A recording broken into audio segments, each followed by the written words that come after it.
ऐसा नहीं था कि मैंने कोशिश नहीं की, ऐसा नहीं कि मेरी मोहब्बत में कोई कमी थी।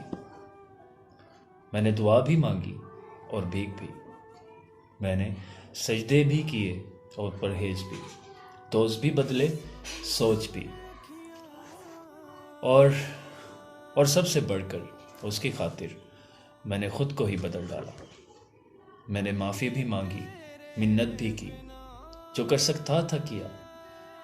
मैंने उसे वो वादे भी याद दिलाए जो उसने किए थे, मगर जिसको जाना होता है वो जाता है।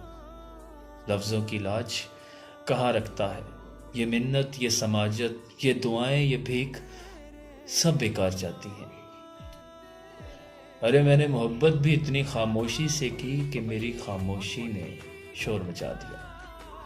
और आज मैं उस मकाम पर हूँ कि ना उसकी तलब है और न जीने की तमन्ना। मुझे आज भी याद है वो एक जुमला जो जुदाई की वजह बनी। आज के दौर में ऐसी मोहब्बत कौन करता है? आज के दौर में ऐसी मोहब्बत कौन करता है?